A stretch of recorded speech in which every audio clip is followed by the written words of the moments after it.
Hi everyone, welcome to the MrpTech Podcast. This is episode 80. My name is Matt, and this is the weekly podcast discussing everyday tech for everyday people. Wow, can you believe it? 80 episodes in. The number just keeps creeping up and up, and we're approaching that triple-digit mark soon. Thanks everybody for listening this week. I have a good show for you today. Before we begin, I just want to give a shout out to Podnuts, the tech podcast network. Go over to podnuts.com, podnutz.com, and give a listen to some of those shows and subscribe to the ones that you think you're interested in most. They have a lot of great shows over on that network, and some of them weekly shows, some of them monthly shows, and suggest that you check those out because there's such great content over on that website. It's all family-friendly shows, and all of the hosts are really great people. And many of them have actually helped me out over the last year or so. So check out all those shows over on Podnuts, and maybe even hit that donate button. In last week's episode, what I did is I talked about all my favorite audiobook reads for 2017. If you haven't listened to that episode yet, go back and listen to it. Would love to hear some more recommendations for different audiobooks as well. This week, what I'm going to do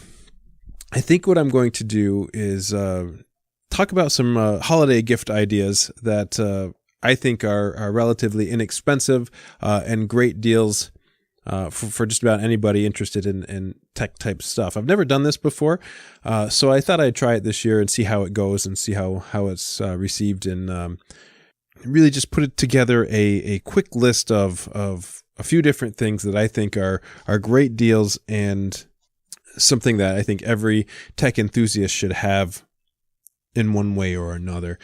Before I get into that, though, the theme sort of in November was building websites, and I just finished building 3 websites.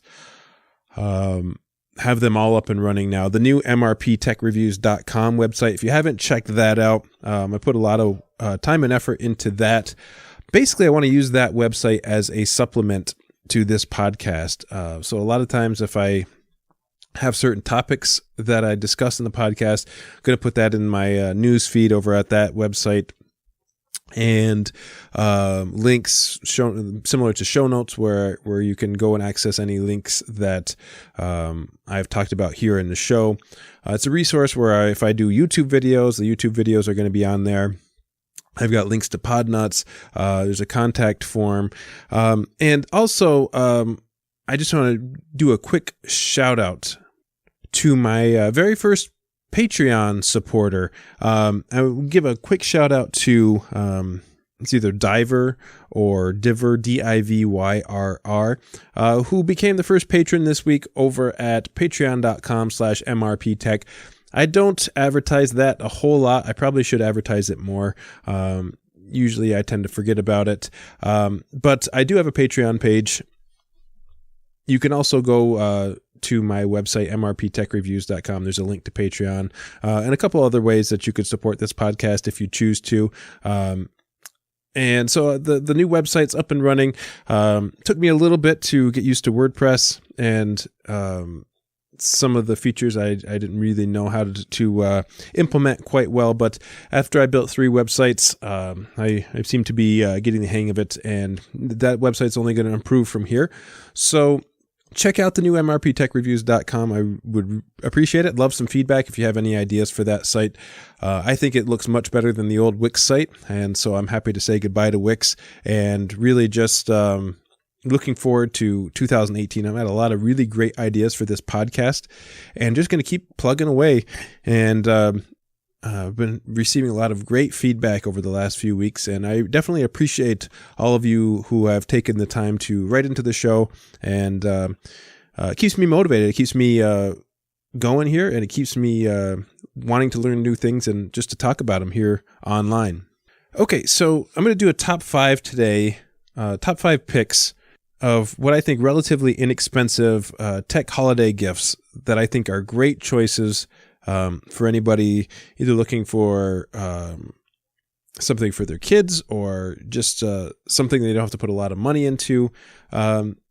This sort of all started about a week ago. I just kind of, I was looking for another project, and the thought popped into my head to build a desktop computer. I've built a desktop before for someone else. I helped my father build one a couple of years ago.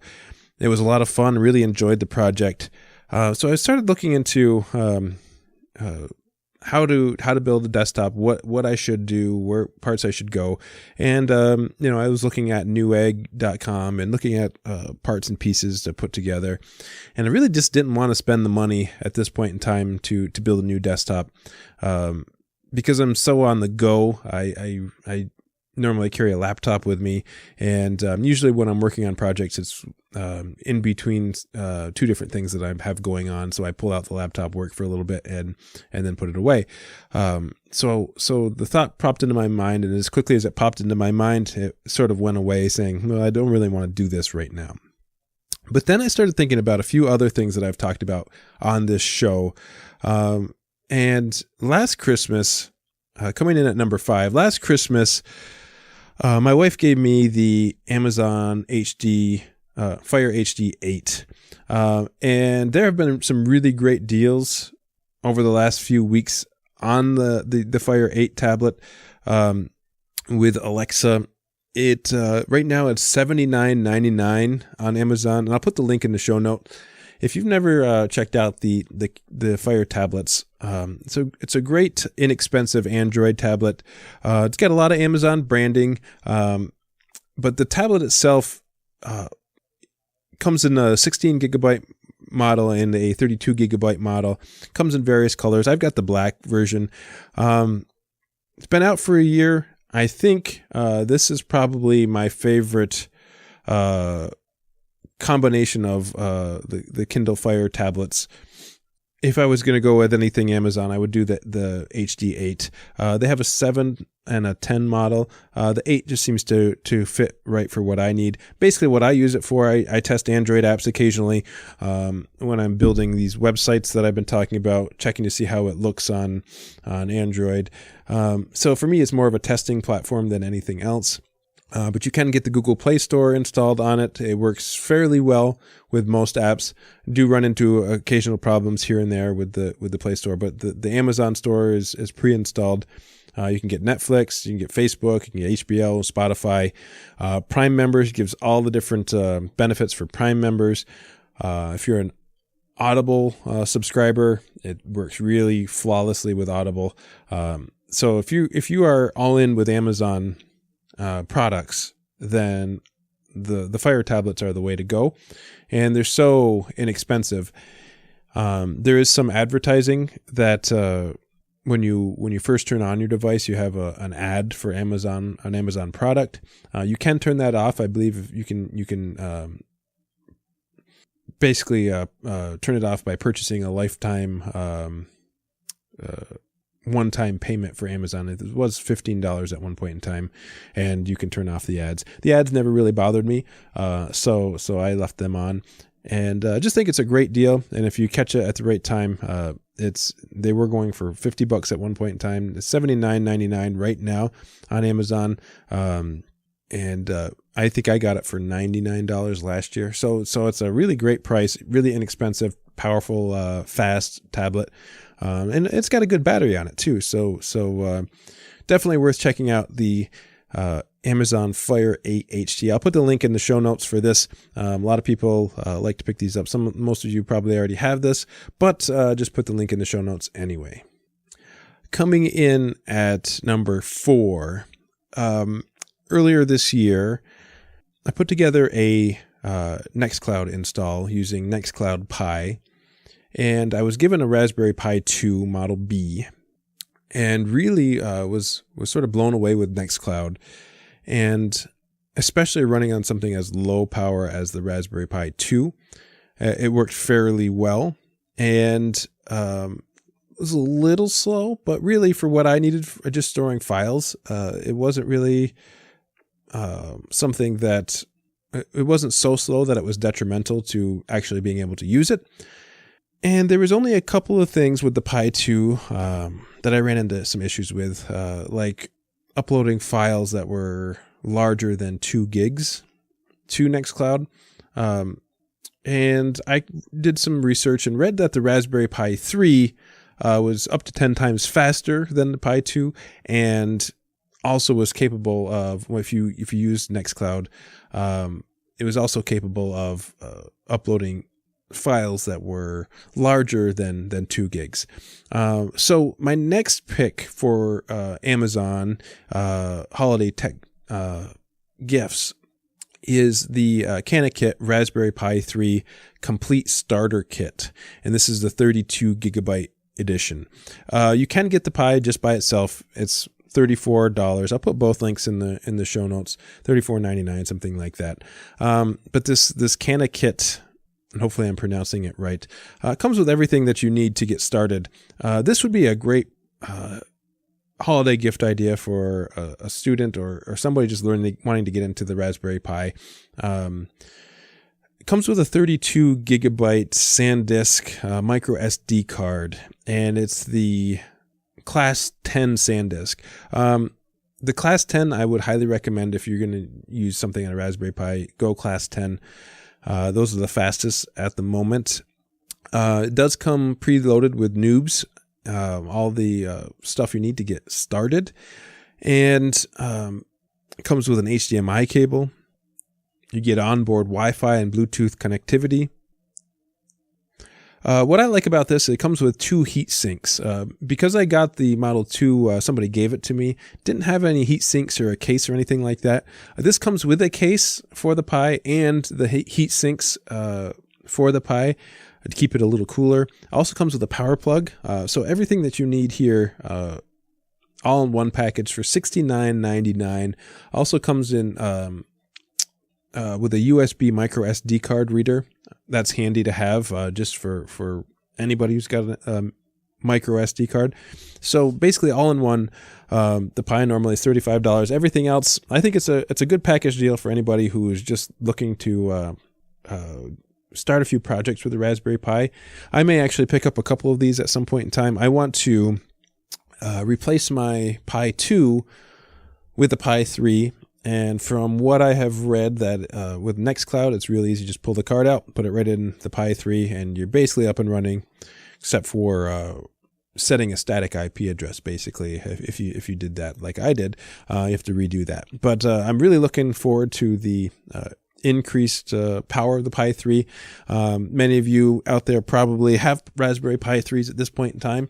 Something that I never really got a whole lot into, but with the whole Nextcloud project that I started a few months ago, I definitely can see a couple more different use cases for the Pi 3. So I might pick up a couple of them and use them and talk about them in a couple of future episodes.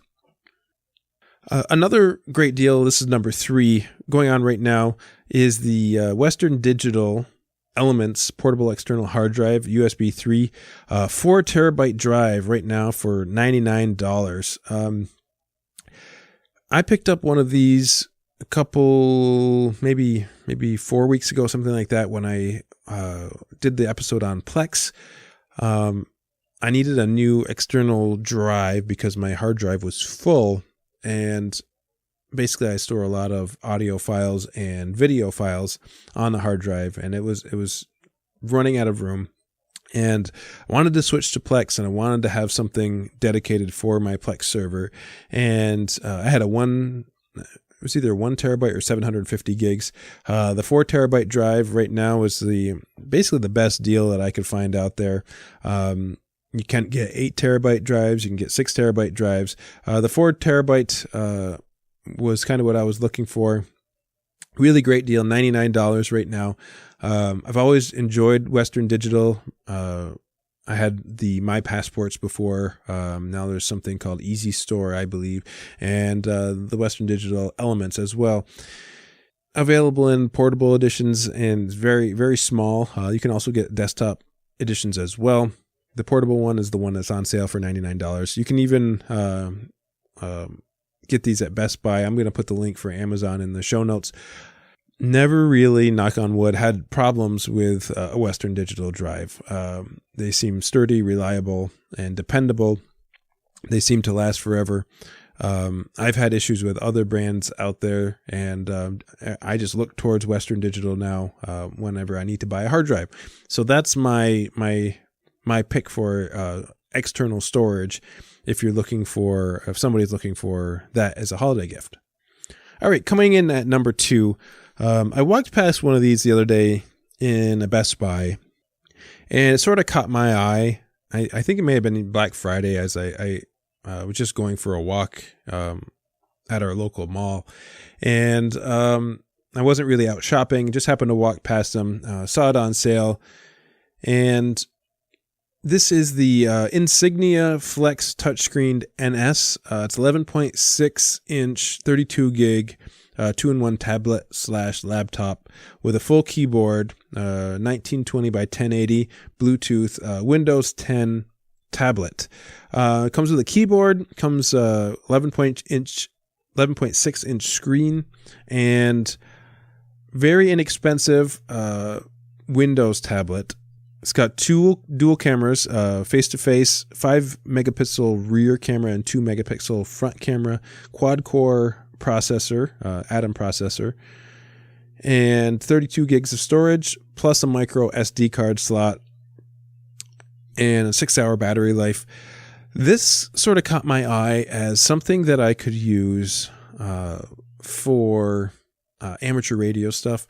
I was looking for something that I could have on my desk that I could plug in like software-defined radio antennas, or I could do something like Echolink on and just have something that would run kind of all the time with some of the Windows-based software for ham radio stuff. The price is low enough where I thought it would be something worthwhile, but at the same time it's not top of the line by any means. $169.50 right now on Amazon, normally around $200, and 10-inch or 11-inch Windows tablet. I want to say it's only 32-bit right now. That didn't really bother me because of the software that I would have liked to use on this. But as an inexpensive tablet or computer, this might be a viable alternative for like a Chromebook or someone who doesn't need a whole lot of power to their computing needs.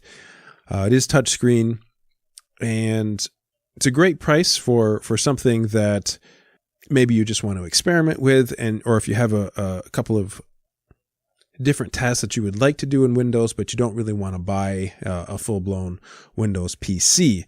Just something to consider out there if you're looking for something inexpensive in a Windows environment. I don't think I'm going to pick one up at this point in time. Maybe in the future. I've looked at these inexpensive Windows tablets before. My first thought is, can I run Linux on them? That I don't know as far as this touchscreen tablets go. I would guess probably not.